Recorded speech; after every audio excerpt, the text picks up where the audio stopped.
नमस्कार दोस्तों। तारीख थी 23 मार्च 1931। लाहौर का सेंट्रल जेल आज इनकलाब जिंदाबाद के नारों से गूंज रहा था। आज जेल में मौजूद हर किसी की आंखों में आंसू थे और दिल में अंग्रेजों के लिए नफरत। पर आज सबकी आंखें उस 23 साल के नौजवान को निहार रही थी जो अपने दो साथियों के साथ मुस्कुराते हुए फांसी के तख्ते की तरफ जा रहा था। आज आप लोगों को देखने को मिलेगा कि कैसे हिंदुस्तानी क्रांतिकारी अपने आदर्शों के लिए हंसते हुए मौत को गले लगाते हैं। हर कोई उस गबरू नौजवान को आखिरी बार देख लेने के लिए बेचैन था जिसने जेल में होते हुए भी पूरे ब्रिटिश साम्राज्य की नींव हिला दी थी। वही ब्रिटिश साम्राज्य जिसकी तारीफ में यह कहा जाता था कि इस साम्राज्य में कभी सूरज नहीं डूबता। अंग्रेज जिसे बल से नहीं जीत पाते उसे छल से हरा देते। और इसी अंग्रेजी हुकूमत ने आज एक 23 साल की कच्ची उम्र मगर पक्के इरादे वाले लड़के के सामने घुटने टेक दी। जिस 23 साल के लड़के ने अंग्रेजों को इस कदर तंग किया हुआ था कि जिस दिन से वो जेल में आया जेल को अपने हिसाब से चला रहा था।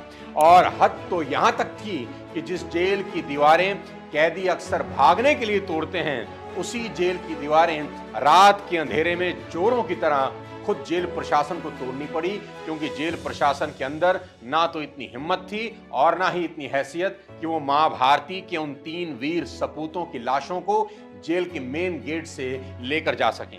जिस अंग्रेजी हुकूमत को अपने शैतानी दिमाग पर नाज था उस अंग्रेजी हुकूमत के पूरे सिस्टम का दुनिया भर में तमाशा और मजाक बनाने वाले उस लड़के को आज ये 1.5 अरब लोगों का देश सर झुकाकर शहीद आजम सरदार भगत सिंह बुलाता है। भगत सिंह जो पिता सरदार किशन सिंह का घमंड थे, जो मां विद्यावती देवी की आंखों का तारा थे, जिसे पंडित चंद्रशेखर आजाद छोटे भाई की तरह प्यार करते थे, जिसे सुखदेव और राजगुरु दोस्त नहीं बल्कि अपने ही जिस्म का एक हिस्सा मानते थे, जिसने जेल में रहते हुए भी अंग्रेजी हुकूमत का ग्रामर बिगाड़ दिया था, वही सरदार भगत सिंह 23 मार्च 1931 की शाम अपनी फांसी के तय वक्त से 11 घंटे पहले फांसी के तख्ते पर सुखदेव और राजगुरु के साथ खड़े थे। इनकलाब जिंदाबाद! इनकलाब जिंदाबाद!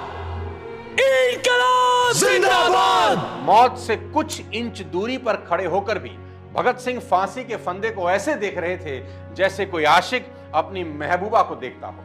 फांसी के फंदे और भगत सिंह की इस प्रेम कहानी की शुरुआत ठीक आज से 12 साल पहले हुई बैसाखी के दिन। तारीख थी 13 अप्रैल 1919। 11 साल की उम्र थी भगत की जब सुबह से बैसाखी का जश्न मना रहे उनके गांव को अचानक एक मातम ने अपनी गिरफ्त में ले लिया। पूछने पर पता चला कि घर से कोई 40 किलोमीटर दूर जलियांवाला बाग में अंग्रेजी हुकूमत के नुमाइंदे जनरल डायर ने जुल्म सितम की सारी हदें पार कर दी। उसने वहां मासूम और निहत्थे लोगों की भीड़ पर अंधाधुंध गोलियां बरसाई और न जाने कितने नन्हे फूलों को उनकी मां के आंचल से नोच लिया।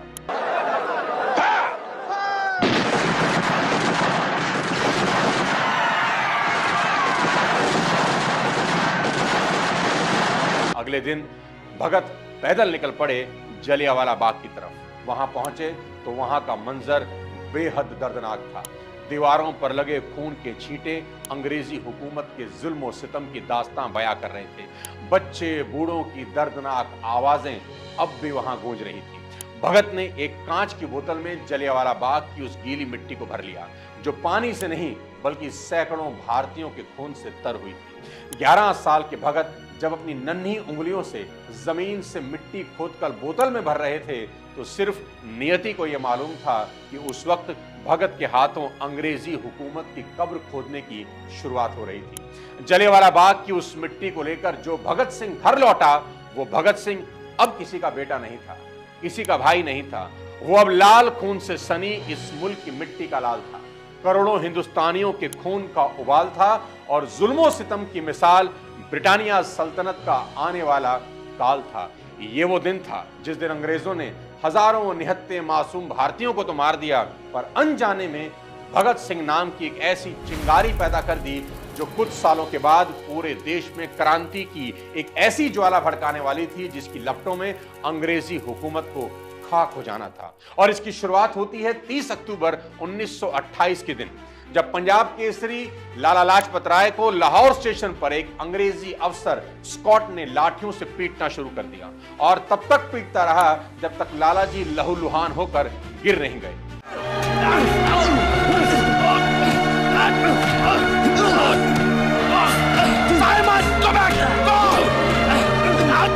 तब लाला जी ने अंग्रेजी हुकूमत को चेतावनी दी कि मेरी मौत अंग्रेजी हुकूमत के ताबूत में आखिरी कील साबित होगी, और इस चेतावनी को भगत सिंह बहुत जल्दी सच में बदलने वाले थे। लाला जी की मौत के दिन ही भगत सिंह, राजगुरु और पंडित चंद्रशेखर आजाद ने उस अंग्रेज अफसर को मारकर लाला जी की मौत का बदला लेने का फैसला किया, पर गलती से स्कॉट की जगह एक दूसरे अंग्रेज अफसर सैंडर्स को मार दिया गया।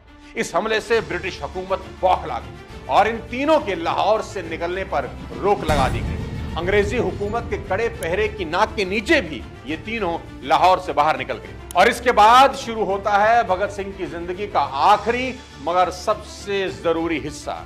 सैंडर्स की हत्या के बाद भगत सिंह को यह समझ में आ गया कि इस लड़ाई को हथियारों से नहीं, विचारों से जीतने की जरूरत होगी।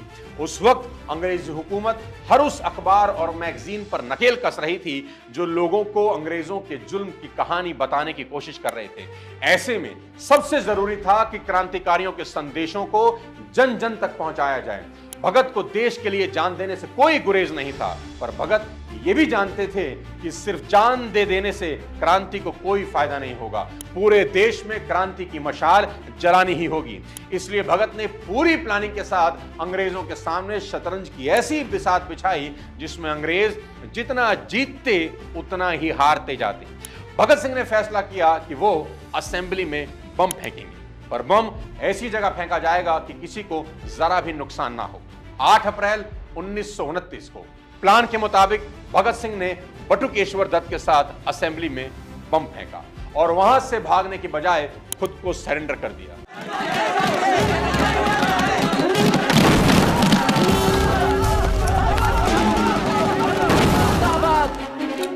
Arrest him. अंग्रेज खुशी से फूले नहीं समा रहे थे, क्योंकि जिस भगत सिंह को इतने वक्त से सारी अंग्रेजी हुकूमत पकड़ नहीं पा रही थी, आज वो खुद चलकर अंग्रेजी हुकूमत के चंगुल में फंस रहा था। पर अंग्रेज ये जानते नहीं थे कि भगत सिंह अंग्रेजों के चंगुल में नहीं, बल्कि अंग्रेज भगत सिंह के चंगुल में फंसने जा रहे हैं। भगत का मास्टर प्लान यही था कि उन पर कोर्ट में केस चले, ताकि कोर्ट की सुनवाई को वो प्रेस कॉन्फ्रेंस की तरह इस्तेमाल करके देश के बच्चे बच्चे तक अपने विचार पहुंचा सकें। जैसे जैसे केस चलता रहा, हर सुनवाई में अंग्रेजों की मिट्टी पलीत हो रही थी, क्योंकि 500 किताबों का ज्ञान रखने वाले भगत सिंह के तर्कों को काटने वाला पूरी कोर्ट में एक भी नहीं था। अंग्रेज वायसराय लॉर्ड इरविन इसे अपनी जीत समझ रहा था, और भगत अपनी ज्ञान और बुद्धि से अंग्रेजों के एक एक मोहरे को एक एक करके पीटते चले जा रहे थे। ऐसा ही एक फेमस किस्सा है कि एक सुनवाई में अंग्रेजों ने भगत सिंह के ही एक साथी को उनके खिलाफ गवाही देने के लिए खड़ा कर दिया। भगत सिंह ने जवाब में इतना ही कहा कि ये मेरा साथी कैसे हो सकता है, इसे तो बम बनाना भी नहीं आता। गद्दार साथी ने इतना सुनते ही पूरे कोर्ट के सामने स्टेप बाय स्टेप बम बनाने की पूरी रेसिपी सुना दी, जिसे सुनकर भगत और उनके साथी मुस्कुराने लगे। अंग्रेजों को भगत सिंह की मुस्कुराहट का असली मतलब तब समझ में आया जब कोर्ट में सुनवाई के वक्त बैठे पत्रकारों ने बम बनाने की रेसिपी ज्यों की त्यों अगले दिन अखबार में छाप दी। बम बनाने का जो नुस्खा सिर्फ भगत सिंह और साथियों को मालूम था, उस नुस्खे को भगत सिंह ने अंग्रेजों की ही कोड का इस्तेमाल करके देश के घर घर में पहुंचा दिया। बहुत जल्दी अंग्रेजों को यह एहसास हो गया कि इस खेल में भगत सिंह ने उन्हें अपना मोहरा बना रखा है, तो उन्होंने एक कानून पास किया कि कोर्ट अभियुक्त की गैर मौजूदगी में भी सुनवाई कर सकता है।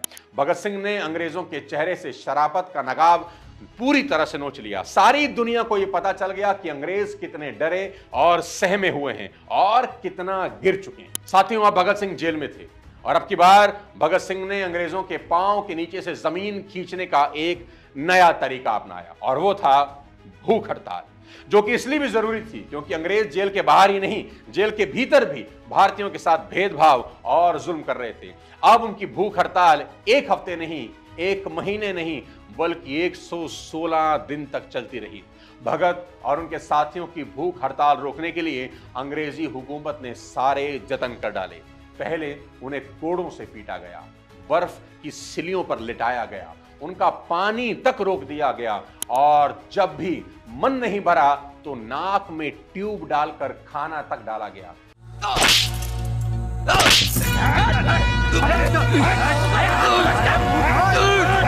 पर क्या ही दीवानगी थी उन लोगों की देश के लिए कि जब हफ्ते और महीनों से भूखे पेट में जब खाना पहुंचता तब ये लोग मक्खियां तक खा लेते ताकि उल्टी होने से खाना बाहर निकल जाए। दोस्तों, 2 दिन की भूख इंसान को चोरी करने और 20 दिन की भूख इंसान को कत्ल करने के लिए मजबूर कर देती है। पर नमन है महाभारती के उन वीर सपूतों का जो एक दाने को भी पेट में जाने नहीं दे रहे थे। जानते हैं क्यों? क्योंकि आप और हम आजाद हवा में सांस ले सकें। अब अंग्रेजों के पास करने को कोई जुल्म नहीं बचा था और इन वीर सपूतों का हौसला खत्म होने का नाम ही नहीं ले रहा था। मजबूरन अंग्रेजी सरकार को झुकना पड़ा और भगत सिंह की सारी मांगें मान ली गई। We accept all the conditions of Bhagat Singh and his comrades. और उसी वक्त भगत सिंह ने जेल के अंदर से नारा दिया पूर्ण स्वराज का, और उनका यह नारा पूरे देश का मकसद बन गया। अंग्रेजों को यह समझ आ गया था कि उन्होंने शेर को पिंजरे में कैद नहीं किया, बल्कि शेर खुद उनके पिंजरे में घुस आया है। अब अंग्रेजों ने सोचा कि जो जुल्म से नहीं डरा उससे मौत से डराएंगे। लाहौर कॉन्स्पिरेसी केस दोबारा खोला गया और तैयारी की जाने लगी भगत को फांसी देने की। पर भगत तो इसकी तैयारी करके ही आए थे और फिर वो काला दिन आया कि जब भगत सिंह, सुखदेव और राजगुरु को फांसी की सजा सुना दी गई। राजगुरु, सुखदेव, भगत सिंह दफा 121 और दफा 302 के तहत फांसी। पूरा देश मातम में डूब गया, पर अंग्रेज जश्न मना रहे थे। पर अंग्रेजों का जश्न तब फीका पड़ गया जब उन्होंने देखा कि उनकी तरह भगत सिंह, राजगुरु और सुखदेव भी अपनी फांसी का जश्न मना रहे थे। भगत सिंह और उनके साथी अंग्रेजों के गले की वो हड्डी बन चुके थे जिसे ना तो वो निगल पा रहे थे ना उगल पा रहे थे। भगत सिंह, राजगुरु और सुखदेव की फांसी की तारीख तय हुई 24 मार्च 1931। पूरा देश एकजुट होकर मांग कर रहा था कि भगत सिंह को फांसी ना हो और भगत सिंह भी यही चाहते थे। इसलिए उन्होंने अंग्रेजों से कहा, हमें फांसी न दी जाए, हम कोई टुच्चे अपराधी नहीं हैं, हम पॉलिटिकल प्रिजनर हैं, हमें गोली मार दी जाए, क्योंकि क्रांतिकारियों की शान गोली खाकर मरने में है। अंग्रेजों को धीरे धीरे एहसास हो रहा था कि अब उनकी गर्दन भगत सिंह ने अपने पंजे में दबोच ली है। बदहाल अंग्रेजों को कुछ रास्ता नहीं सूझ रहा था। वो जल्द से जल्द फांसी देकर भगत सिंह से छुटकारा पाना चाहते थे, पर भगत ना जीते जी छोड़ने वाले थे और ना मरने के बाद ही। जैसे जैसे फांसी का वक्त करीब आ रहा था वैसे वैसे पूरा मुल्क गुस्से में उबल रहा था, पर भगत शांत थे। उस शतरंज के खिलाड़ी की तरह जिसे पता था कि उसने सारे मोहरे सही जगह बिठाए हैं और अब शहमात की आखिरी चाल का वक्त आ गया था। फांसी से कुछ दिन पहले भगत से मिलने उनकी मां पहुंची और जवान लड़के को मौत की तरफ सरकता देखकर रो पड़ी। पर भगत सिंह की मां के आंसुओं में घमंड का नमक था। इस बात का घमंड कि क्या दुनिया में किसी मां ने ऐसा वीर सपूत जना होगा और क्या दुनिया में किसी मां के लाल ने यह रुतबा कमाया होगा कि उसकी जिंदगी की दुआ मांगने के लिए देश की माएं कहीं भगवान के आगे हाथ जोड़े खड़ी थी तो कहीं सजदे में गिरी हुई थी। अपने लाल को खोने का सोचकर मां के आंसू नहीं रुक रहे थे। वो लाल जो कभी कहता था कि मां देखना, मैं तेरे लिए बहू लाऊंगा तो तुझे काम नहीं करने दूंगा। वो लाल जिसके सर पर मां सहरा देखने का सपना देखा करती थी, पर वो सपना तो शायद उसी दिन छिन गया जब बेटे ने कहा होगा कि मेरी दुल्हन तो आजादी है। भगत मां का दुख समझ रहे थे। उन्होंने मां का माथा चूमा और कहा, मां ये जन्म तो भारत मां की सेवा में न्योछावर हो गया। अगले जन्म में तेरा बेटा बना तो वादा करता हूं पूरी जिंदगी तेरा पल्लू पकड़कर तेरे कदमों में बैठा रहूंगा। और अगली लाइन जो भगत सिंह ने अपनी मां को कही उससे मां का कलेजा फट गया। भगत ने कहा, मां मेरी लाश लेने तुम मत आना, कुलवीर को भेज देना। अगर तुम लाश लेने आई और इसी तरह रोने लगी तो देश कहेगा कि देखो बलिदानी भगत सिंह की मां रो रही है। वो क्या मंजर रहा होगा ये सोचकर भी रूह कांप जाती है। मां से मिलकर भगत वापस अपने सेल में चले गए और पूरे देश में लोगों का गुस्सा अंग्रेजी हुकूमत से संभाले ना संभल रहा था। और फिर इसी गुस्से के डर से अंग्रेजों ने वो फैसला किया जो इतिहास की पहली घटना थी। वो घटना जो इतिहास में अंग्रेजी हुकूमत के चेहरे की कालिक बन गई, जब एक कैदी से डरकर उसके तय वक्त से पहले उसे फांसी देने का फैसला किया गया। भगत सिंह, सुखदेव, राजगुरु, उनकी फांसी की तैयारी करो। अभी?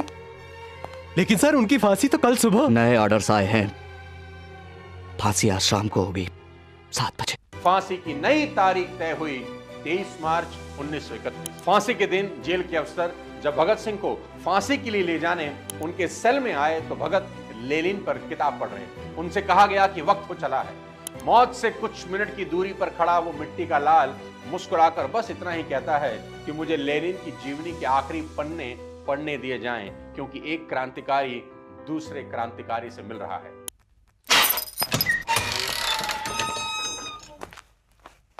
भगत सिंह, वक्त हो गया है। 2 मिनट जेलर साहब, लेनिन के बारे में पढ़ रहा हूं। एक क्रांतिकारी दूसरे क्रांतिकारी से मिल रहा है। किताब बंद करके भगत ने अफसरों से कहा कि चलो। दूसरे सेल से राजगुरु और सुखदेव भी आ गए। वो राजगुरु जिन्होंने शर्त लगाई थी भगत सिंह से कि देखना तेरे से पहले मैं मरूंगा, और नियति ऐसी कि आज उसी दोस्त के साथ मरने का मौका मिल रहा था। सेल से फांसी के तख्ते की तरफ जाते वक्त भगत ने नारा लगाया, इनकलाब जिंदाबाद, और उस नारे का जवाब बाकी कैदियों ने इस कदर दिया कि जेल की दीवारों की नींव तक कांप उठी। जेल की फिजा में राम प्रसाद बिस्मिल का यह शेर गूंजने लगा कि सरफरोशी की तमन्ना अब हमारे दिल में है, देखना है जोर कितना बाजुए कातिल में है। सुखदेव मुस्कुराते हुए अपने जिगरी यार को देख रहे थे। वही जिगरी यार जो इतना खूबसूरत था कि उसे लड़कियों से बचाते बचाते उनकी कमर टूट जाया करती थी। वही जिगरी यार आज उनके साथ फांसी के तख्ते की तरफ खुशी खुशी जा रहा था। वो जिगरी यार जिसके चुटकुले सुनकर मुर्दों को भी हंसी आ जाती थी। वही जिगरी यार आज मौत की तरफ मुस्कुराते हुए बढ़ रहा था, मानो मौत कोई मौत नहीं, कोई चुटकुला हो। सुखदेव सोच रहे थे कि इश्क की शायरी करने वाला ये लड़का इश्क में इतना वफादार निकला कि एक वक्त में एक ही चीज से इश्क किया, अपने मुल्क से। लाहौर सेंट्रल जेल की दीवारों ने बहुत लोगों को फांसी चढ़ते देखा था, पर वो दरों दीवारें ऐसे फांसी चढ़ने वालों को पहली बार देख रही थी जिनके लिए मौत वो खिलौना थी जिसके साथ वो बचपन से खेलते आ रहे थे। जब तीनों को फांसी के तख्ते पर खड़ा कर दिया गया तो फांसी पर चढ़ने वालों की आंखें चमक रही थी, और फांसी देने वालों को हिम्मत नहीं थी कि वो इन 3 वीर सपूतों की निगाह से निगाह मिला सके।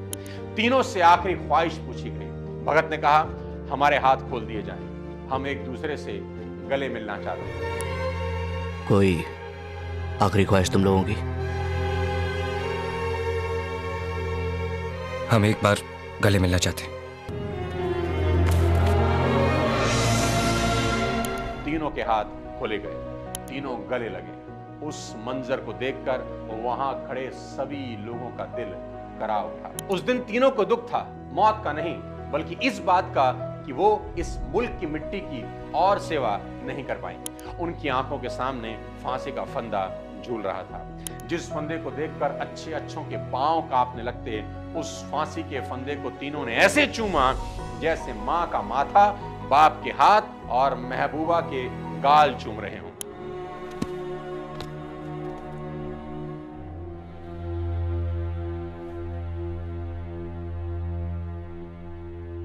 फांसी का फंदा अब गले में था। मौत नाम की महबूबा अब भगत का हाथ थामे उन्हें अपने साथ ले जाने को तैयार थी, पर फांसी का लीवर खींचने में जल्लाद के हाथ कांप रहे थे। और फिर वो हुआ जो होनी में लिखा था, जल्लाद ने लीवर खींच दिया।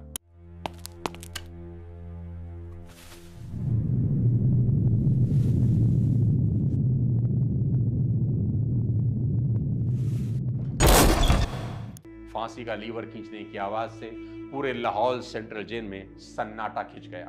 जो जेल कुछ देर पहले इनकलाब के नारों से गूंज रही थी, वहां अब सिर्फ सिसकियों की आवाज थी। उस लम्हे में जेल के हर शख्स की आंखों में इतना पानी तैर रहा था जितना पूरी अंग्रेजी हुकूमत को डुबोने के लिए काफी था।